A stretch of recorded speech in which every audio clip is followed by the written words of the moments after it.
어머님, 그 돈이 가족 모두의 권리라는 걸 왜 인정하지 못하세요? 내가 가족이라고? 내 가방 뒤지며 도둑 취급할 땐 가족이었니? 엄마, 이렇게 끝까지 나오신다면 저희도 가만히 있지 않을 거예요. 그래, 법대로 해봐라. 내 아빠가 누구를 위해 이 돈을 남겼는지 똑똑히 알게 될 테니까. 안녕하세요. 저는 경기도 수원에 살고 있는 65세 김희정입니다. 평생 성실하게 살아왔지만 지금은 홀로 살며 조용한 일상을 보내고 있습니다. 오늘은 남편이 남긴 비상금과 관련된 이야기, 그리고 제 아들과 며느리와의 갈등으로 겪었던 인생의 한 페이지를 들려드리려고 합니다. 며느리에게 도둑 취급을 받고 큰 상처를 입었던 그날, 저는 남편이 남긴 편지와 함께 인생을 돌아보는 계기를 맞이했어요. 그 과정에서 가족의 진심을 알게 되었고, 결국 스스로의 삶을 선택하게 되었습니다. 끝까지 제 이야기를 들어주신다면 여러분도 공감할 만한 교훈과 위로를 얻으실 수 있을 거예요. 구독과 좋아요, 알림 설정 부탁드리며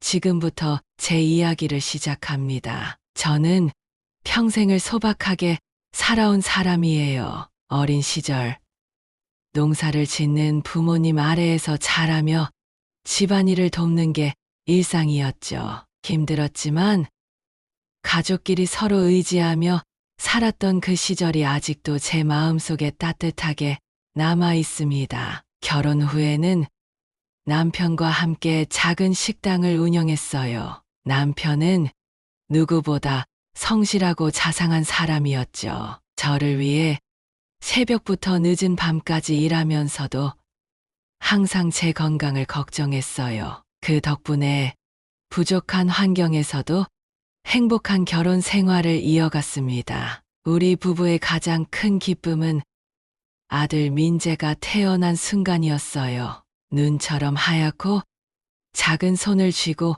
우는 아이를 보면서 이 아이를 잘 키워야겠다는 생각 하나로 살았죠. 민재는 어릴 적부터 밝고 착한 아이였고 남편과 제가 온 정성을 다해 키웠습니다. 특히 민재는 공부도 잘하고 사람들에게 예의도 바른 아이였어요. 어릴 적 학교에서 민재 엄마는 아들 참 잘 키우셨네요. 라는 칭찬을 얼마나 많이 들었는지 몰라요. 한 번은 담임 선생님이 민재가 학교의 자랑이라며 저를 따로 불러 말씀하셨을 때 그날 밤 잠이 안 올 정도로 뿌듯했답니다. 매년 학교 발표회나 운동회 때 민재가 무대 위에서나 운동장에서 활약하는 모습을 볼 때마다 가슴이 벅찼어요. 민재가 중학생이 되었을 때는 축구를 좋아해 교내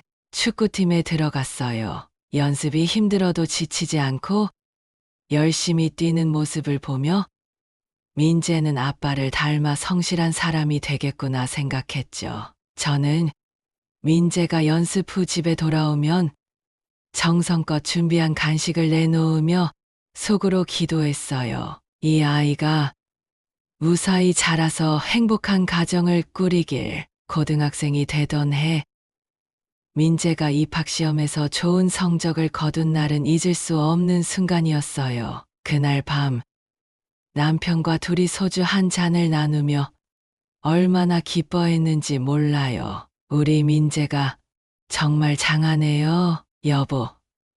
이 아이 잘 키워서 꼭 행복하게 살아야겠어요. 그 말을 하며 남편의 손을 꼭 잡았던 기억이 아직도 마음에 남아 있습니다. 하지만 남편은 민재가 대학 2학년이던 해에 병으로 세상을 떠났습니다. 그때 민재는 스스로 아르바이트를 하며 학비를 벌고 저를 위로해 주었어요. 엄마, 이제 내가 아빠 대신 엄마를 지킬 거야. 그 한마디에 얼마나 고마웠던지요. 민재는 제 삶의 이유였고 자랑이었으며 저를 버티게 해주는 힘이었습니다. 그러나 민재가 결혼을 하며 새로운 가정을 꾸리게 되었을 때 제 곁을 떠나는 게 서운하면서도 기뻤어요. 며느리 유진은 처음엔 깔끔하고 차분한 태도로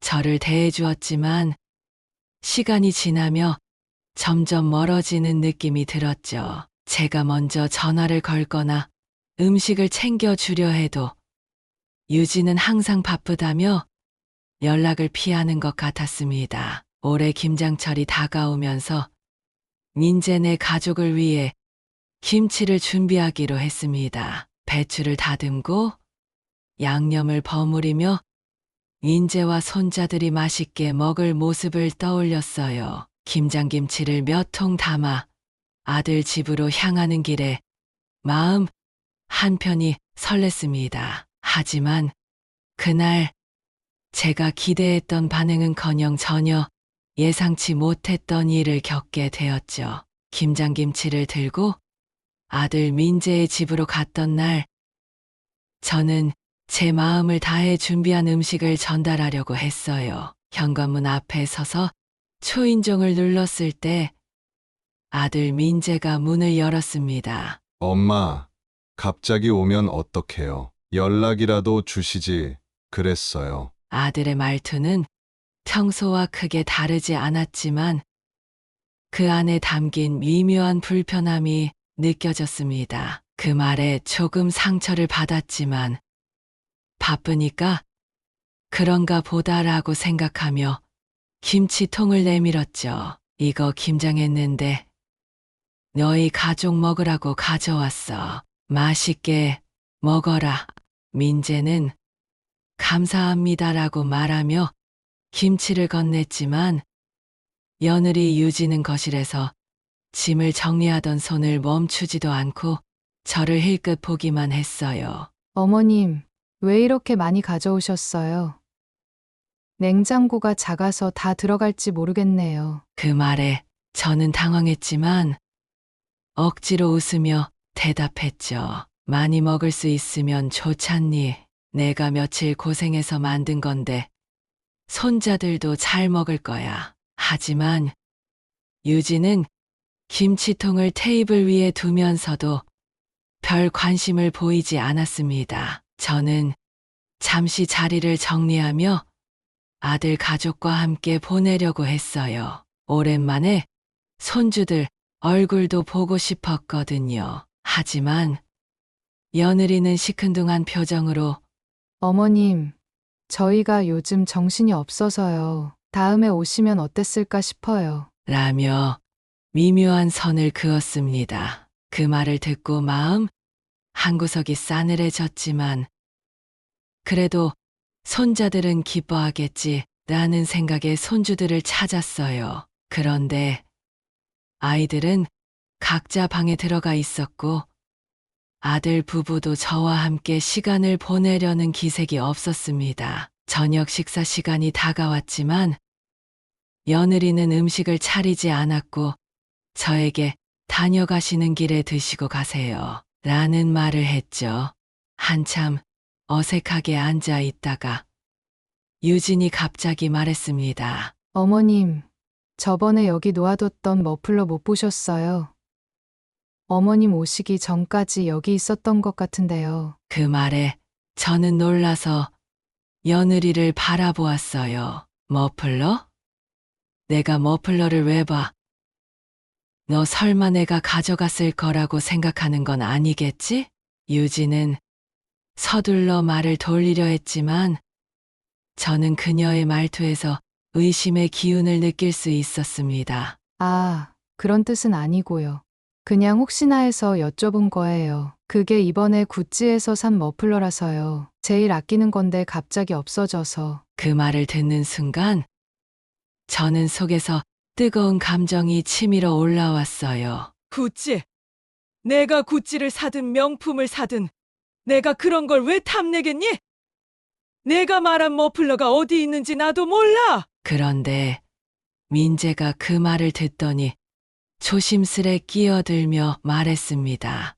엄마, 요즘 중요한 물건이 자꾸 없어지는 일이 있어서 그냥 한번 확인해 보면 어떨까요? 그 말을 듣는 순간 저는 손에 든 물건이 떨릴 정도로 충격을 받았습니다. 제 아들이, 제 친아들이 저를 의심하는 건가? 저는 잠시 말을 삼키려 했지만 더는 참을 수 없었어요. 그래.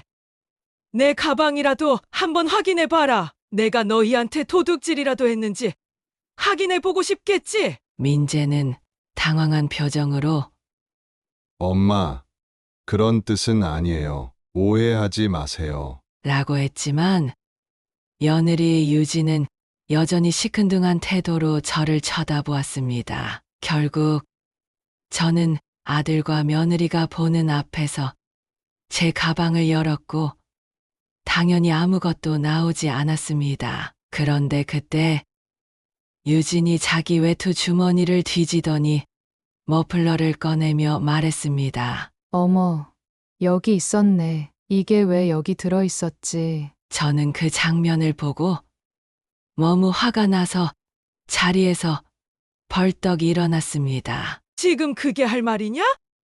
내가 의심할 땐 내가 도둑 같더니 찾고 나니까 그냥 웃으며 넘어가자는 거냐? 정말 어이가 없구나. 유진은 쓴웃음을 지으며 대수롭지 않게 말했습니다. 어머님, 제가 너무 예민했나 봐요. 기분 나쁘셨다면 죄송해요. 그 말에는 진심이 전혀 담겨 있지 않았습니다. 그 순간 저는 더는 참을 수 없었습니다. 그래. 내가 예민해서 이런 대접받고 산다. 알았다. 다음부턴 김치도 안 가져올게. 너희들끼리 잘 먹고 잘 살아라. 그 말을 남기고 김치통 몇 개를 두고 집을 나왔습니다. 하지만 집으로 돌아가는 길, 제 마음은 이루 말할 수 없는 무거움으로 가득 찼습니다. 저는 그날 제 아들과 며느리에게 큰 벽이 생겼음을 직감했죠. 집으로 돌아오는 길, 저는 분노와 슬픔이 뒤섞인 복잡한 감정에 사로잡혔습니다. 내가 이런 대접을 받을 만큼 잘못 살았던 걸까? 아들에게조차 이런 의심을 받아야 하는 걸까? 그날 밤, 저는 잠을 이루지 못하고 멍하니 거실에 앉아 있었습니다. 남편이 살아 있었다면 이런 일이 벌어졌을까요? 며칠 뒤, 민재에게 연락이 왔습니다. 엄마, 지난번엔 내가 너무 예민했던 것 같아요. 죄송해요. 그 말에 조금은 마음이 풀렸지만 뒤이어 나온 말이 저를 또 한 번 무너뜨렸습니다. 그런데요. 엄마 요즘 사업이 좀 어려워서요. 대출 보증을 좀 서주시면 안 될까요? 저는 한참 동안 말없이 전화를 쥐고 있다가 어렵게 대답했습니다. 민재야, 너도 알다시피 아빠 떠난 후로 나 혼자 이 집을 지켜왔어. 보증 같은 건 안 하는 게 맞다고 늘 얘기했잖니. 하지만 민재는 계속해서 부탁했고 저는 결국 전화를 끊으며 눈물이 났습니다. 며느리 유진도 이후로 연락을 해왔습니다. 어머님, 손자들 학원비 때문에 요즘 너무 힘들어요. 조금만 도와주시면 안 될까요? 이번에는 노골적으로 재정적인 도움을 요구하는 말투였습니다. 저는 애써 침착하게 대답했지만 그들의 태도는 마치 저를 ATM처럼 여기는 것 같았습니다. 그때부터 저는 아들 부부가 저를 대하는 태도가 과거와 다르게 느껴졌고 우리 사이가 멀어지고 있다는 것을 깨달았습니다. 그보다 몇 달 전 손자 돌잔치에서도 저는 크고 작은 갈등을 겪었었습니다. 돌잔치를 준비할 때 저는 가까운 지인 몇 명을 초대하고 싶다고 말했어요. 민재야, 내가 아는 동네 아주머니들 몇 분 부를까? 손자 돌잔치인데 다들 축하해 주고 싶어 하실 거야. 하지만 유진은 단호하게 거절했습니다. 어머님, 이번 잔치는 저희 회사 사람들하고 중요한 손님들이 오시거든요. 솔직히 그런 분들 오시면 분위기가 안 맞을 것 같아요. 그 말을 듣는 순간 가슴이 철렁 내려앉았습니다. 너희 손자 돌잔치인데 너희 손님만 중요한 거니?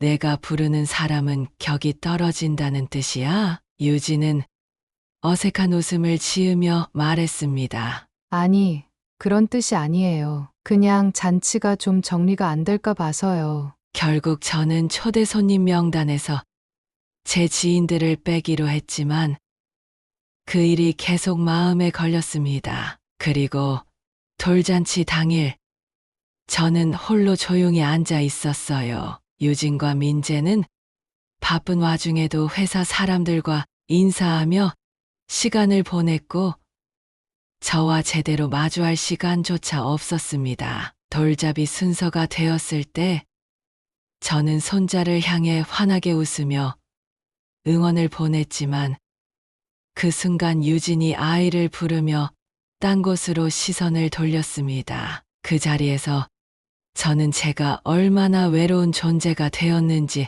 실감했죠. 며칠 후 저는 남편이 생전에 자주 사용하던 책장을 정리하다가 그 안에 오래된 일기장을 발견했습니다. 그 일기장 안에는 제가 전혀 몰랐던 남편의 비밀이 숨어 있었습니다. 남편이 저 몰래 모아둔 비상금과 함께 작은 편지가 들어있더군요. 편지에는 남편의 필체로 이렇게 쓰여 있었습니다. 희정아, 혹시 내가 먼저 떠난다면 내가 혼자 살아가는데 조금이라도 도움이 되길 바라. 이 돈은 내가 아끼고 아껴서 모은 거야. 부디 자식들에게 의지하지 말고 내 삶을 살아. 그리고 이 돈으로 내가 원하는 행복을 찾아가길 바란다. 그 순간 저는 남편의 깊은 사랑과 희생을 다시 느꼈습니다. 하지만 마음속엔 또 다른 갈등이 일기 시작했어요. 이 돈을 아들 가족에게 줄까?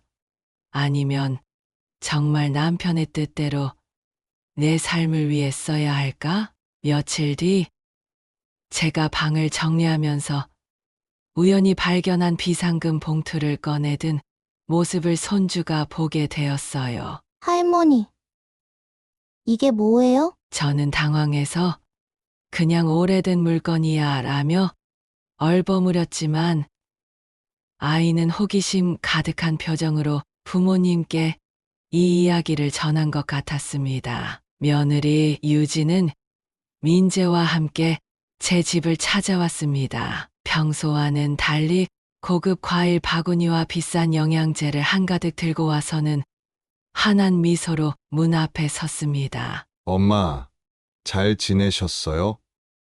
요즘 많이 바빠서 자주 못 뵀네요. 그들의 태도는 마치 몇 년 만에 처음 만나는 사람처럼 어색하고 부자연스러웠습니다. 그날 대화를 통해 저는 그들이 결국 비상금을 노리고 찾아왔다는 것을 알게 되었습니다. 엄마, 구찌 머플러 사건도 죄송하고요. 그런데 그 돈 조금만 저희를 도와주시면 안 될까요? 유진도 말했습니다. 어머님, 손자들 생각하셔서라도 학원비는 꼭 해결해야 해요. 부탁드릴게요. 그들의 간청은 점점 더 노골적으로 변했지만 저는 단호히 대답했습니다. 내 돈은 내 삶을 위해 쓸 거야. 너희에게 줄 돈은 없어. 그 순간 민재의 얼굴이 굳어졌고 유진은 입술을 깨물며 말을 삼켰습니다. 하지만 저는 남편의 편지를 떠올리며 더 이상 흔들리지 않기로 했습니다. 아들과 며느리의 방문 이후 저는 한참 동안 멍하니 앉아 있었습니다. 그들이 보여주고 싶어 했던 미소와 공손한 태도 뒤에는 비상금에 대한 노골적인 욕심이 담겨 있었으니까요. 어머니, 손자들 미래를 위해서라도 그 돈을 조금만 나눠주세요. 며느리가 했던 그 말이 머릿속을 떠나지 않았습니다. 손자들 미래? 그러면 나의 미래는 어디에 있단 말인가? 남편의 편지에 적힌 문구가 저를 붙잡았습니다. 부디 자식들에게 의지하지 말고 내 삶을 살아. 며칠 뒤 민재와 유진이 다시 집을 찾아왔습니다. 이번에는 더 이상 애둘러 말하지 않고 본심을 꺼냈습니다. 민재가 조심스럽게 말했죠. 엄마, 솔직히 아빠가 남긴 돈은 가족 모두의 것이잖아요. 그게 3억이나 된다면서요. 우리한테 조금만 나눠 주시면 저희도 숨통이 트일 수 있어요. 제발 이번엔 도와주세요. 그 말을 듣는 순간 제 가슴이 찢어질 듯 아팠습니다. 이 돈이 남편이 우리 가정을 위해 생전에 얼마나 아끼고 노력하며 모은 건지 여인은 알고나 있는 걸까? 하지만 저는 감정을 삼키며 냉정하게 대답했습니다. 민재야, 그 돈은 내 아빠가 나를 위해 남긴 거야. 내가 힘든 건 안타깝지만 이 문제는 내가 해결해야지. 나는 내 아빠의 뜻대로 내 삶을 살 거다. 아들은 그제야 목소리를 높였습니다. 엄마, 정말 이렇게까지 하실 거예요? 저희가 이렇게 간절하게 부탁하는데. 그 말에 며느리 유진도 거들며 억울한 듯 울먹였습니다. 어머님, 저희가 무슨 욕심으로 이러는 줄 아세요? 손자들 교육비 때문이에요. 이 돈이 아이들의 미래를 바꿀 수도 있는 기회인데, 어머님은 왜 그렇게 완고하게 굴세요? 그들의 말 속에서 저는 그 어떤 진정성도 느낄 수 없었습니다. 그 순간 저는 더 이상 망설이지 않기로 했습니다. 그만해라. 내 돈은 내 선택으로 쓸 거다. 너희가 진짜 가족이라면 나한테 손 벌리지 말고 너희 힘으로 살아가야지. 하지만 이 말이 끝나기 무섭게 유진이 화를 내며 소리를 질렀습니다. 어머님, 그렇게 나오시면 저희도 가만히 있진 않을 겁니다. 상속은 가족 모두의 권리입니다. 저희는 당연히 받을 자격이 있어요.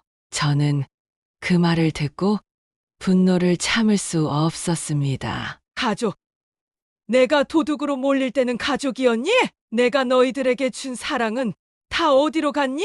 이제는 상속이라는 이름으로 또 나를 몰아붙이겠다는 거니? 민재는 그제야 다급히 유진을 말리며 어색한 웃음을 지었습니다. 엄마, 그런 뜻은 아니고요. 유진이도 그냥 순간적으로 흥분해서 그런 거예요. 하지만 저는 아들의 그 말조차 진심으로 느껴지지 않았습니다. 유진이 다시 목소리를 높였습니다. 그렇게 말씀하시면 저희도 어머님과 끝까지 가볼 수밖에 없어요. 법대로라도 해결할 겁니다. 그 말을 듣고 저는 냉소적으로 웃으며 단호히 선언했습니다. 그래. 법대로 해보자. 내 아빠가 이 돈을 누구를 위해 남겼는지, 누구의 이름으로 남겼는지 내가 직접 확인해 봐라. 그 순간 민재가 당황하며 물었습니다. 무슨 말씀이세요? 저는 남편이 남긴 편지와 은행 기록을 꺼내 보이며 차분히 말했습니다. 이 돈은 내 아빠가 생전에 내 이름으로 모두 정리해 둔 거다. 이건 상속 재산이 아니야. 법적으로 여의가 손댈 수 있는 돈도 아니고 내 뜻대로 쓸 수 있는 내 돈이야. 민재와 유진의 얼굴이 하얗게 질렸습니다. 아니, 그런 게 어디 있어요. 그래도 가족인데. 유진이 말을 이었지만 저는 단호히 끊어냈습니다. 그래. 가족이면 너희가 이런 식으로 나를 몰아붙이지 말았어야지. 내가 말했지?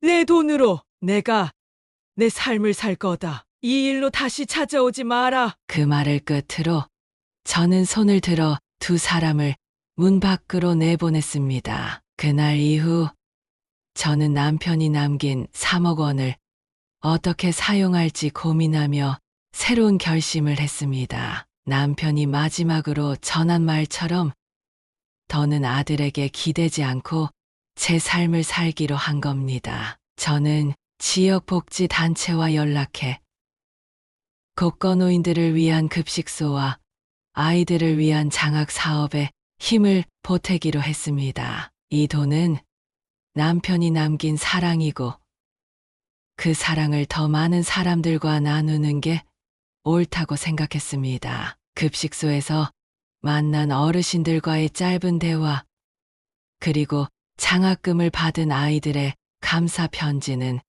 제게 새로운 힘이 되어 주었습니다. 이제야 내가 내 삶을 살고 있구나. 남편이 남긴 유산은 저를 넘어 다른 사람들의 삶도 바꾸기 시작했죠. 물론 민재와 유진은 몇 번 더 연락을 해왔지만 저는 흔들리지 않았습니다. 그들의 삶은 그들이 책임져야 한다는 걸 이제는 제가 더 단단히 믿고 있으니까요. 남편이 남긴 편지를 떠올리며 저는 제 자신에게 이렇게 다짐했습니다. 당신이 남긴 건 단순한 돈이 아니라 내 삶을 새롭게 시작할 용기였어.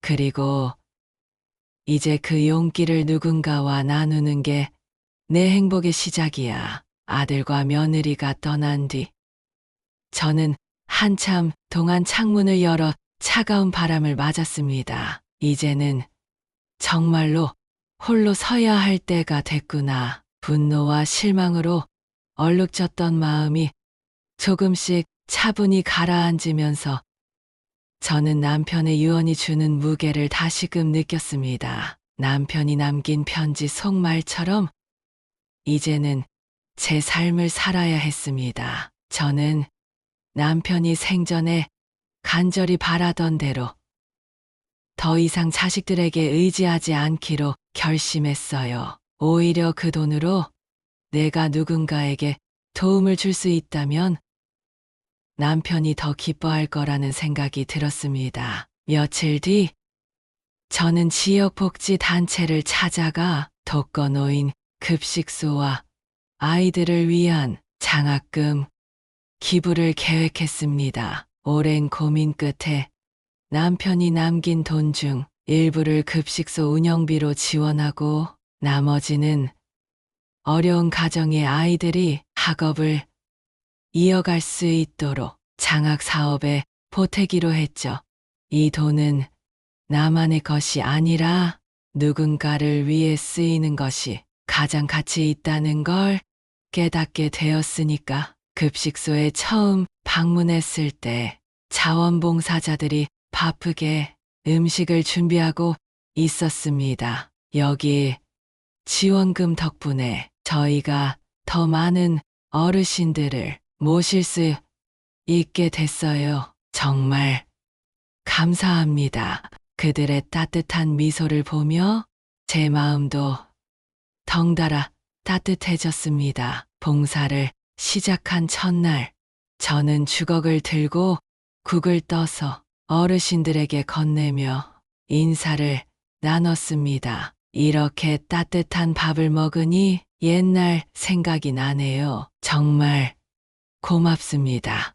한 할머니가 떨리는 손으로 제 손을 잡으며 건넨 그 말이 제게는 남편의 목소리처럼 느껴졌습니다. 이 길이 내가 가야 할 길이구나. 급식소와 장학 사업에 열중하며 새로운 삶을 살던 어느 날 민재가 홀로 집을 찾아왔습니다. 그의 얼굴은 예전과 달리 한층 수척해져 있었지만 그 눈빛엔 진심 어린 사과의 기운이 담겨 있었습니다. 엄마, 미안해요. 저희가 너무 어리석었어요. 민재는 고개를 숙이며 울먹였습니다. 그동안 저희가 엄마한테 했던 행동이 얼마나 부끄러운지 깨달았어요. 저는 정말로 엄마를 이해하지 못했던 것 같아요. 그 말을 듣는 순간 제 마음 한구석에 남아있던 서운함이 조금씩 녹아내렸습니다. 그래, 민재야, 사람은 누구나 실수를 하며 사는 거란다. 하지만 저는 다시 한번 분명히 선을 그었습니다. 하지만 내가 나를 이해하고 싶다면 앞으로 내 힘으로 서 보려고 노력해야 한다. 그리고 내가 선택한 길을 존중해 주렴. 민재는 고개를 끄덕이며 진심으로 대답했습니다. 네, 엄마, 이제부터는 정말 저희 힘으로 살아보겠습니다. 다시는 엄마를 실망시키지 않을게요. 그날 이후 민재와 저는 조금씩 관계를 회복할 수 있었습니다. 하지만 저는 여전히 남편이 남긴 뜻을 따라 제 삶의 주인이 되려는 다짐을 지켰습니다. 어느 날 봉사를 마치고 돌아오면서 문득 하늘을 올려다보았습니다. 여보, 내가 이렇게 살고 있어. 당신이 남긴 사랑으로 많은 사람들에게 손길을 내밀고 있어. 남편이 살아있다면 아마도 흐뭇하게 웃으며 고개를 끄덕였겠지요. 저는 깨달았습니다. 내 삶은 누구에게도 기대지 않고 내가 주인이 되어 살아가야 하는 것. 그리고 그 삶이 다른 누군가에게 희망이 된다면 그것만으로도 충분히 가치 있다는 것을요. 여러분, 저는 이제 자식들에게만 기대는 삶이 아니라 제 스스로의 길을 걸어가고 있습니다. 남편이 남긴 사랑과 유산은 단순히 저를 위한 것이 아니라 더 많은 사람들에게 전해지며 새로운 생명을 얻었습니다. 여러분도 여러분만의 삶의 주인이 되어 보세요. 어떤 어려움이 닥치더라도 스스로 선택하고 걸어가는 그 길은 분명히 여러분을 더 단단하게 만들어 줄 것입니다. 오늘 제 이야기가 여러분께 작은 울림이라도 되었으면 좋겠습니다. 그리고 여러분이 힘들 때마다 누군가의 도움을 받는 것처럼 또 다른 사람에게도 손길을 내밀 수 있는 그런 사람이 되시길 바랍니다. 여러분의 소중한 삶에 감사하며 앞으로도 저는 이 길을 계속 걸어갈 겁니다. 감사합니다. 오늘의 사연, 김희정님의 이야기를 들으시며 여러분은 어떤 생각이 드셨나요? 희정님은 남편이 남긴 유산을 통해 자신의 삶을 새롭게 시작하며 더 많은 사람들과 그 사랑을 나누기로 결심하셨습니다. 자식들과의 갈등을 극복하고 자신만의 길을 찾아가는 모습에서 우리도 많은 깨달음을 얻을 수 있었던 것 같습니다. 여러분은 만약 희정님과 같은 상황에 처한다면 어떤 선택을 하실 것 같나요? 가족과의 갈등, 그리고 스스로의 삶을 찾아가는 과정에서 여러분이 느낀 점이나 희정님께 전하고 싶은 응원의 말을 댓글로 남겨주세요. 희정님처럼 자신의 삶을 새롭게 시작하려는 많은 분들께 이 이야기가 작은 위로와 희망이 되었길 바랍니다. 오늘 사연이 마음에 와닿으셨다면 좋아요와 구독, 그리고 알림 설정까지 부탁드립니다. 여러분의 관심과 사랑이 더 많은 사연을 준비하는데 큰 힘이 됩니다. 그럼 오늘의 이야기를 마치며 다음 시간에는 또 다른 감동적인 사연으로 여러분을 찾아뵙겠습니다. 여러분도 희정님처럼 자신만의 삶을 찾아가며 누군가에게 따뜻한 손길을 전할 수 있기를 바랍니다. 함께 해주셔서 감사합니다. 오늘도 좋은 하루 보내세요.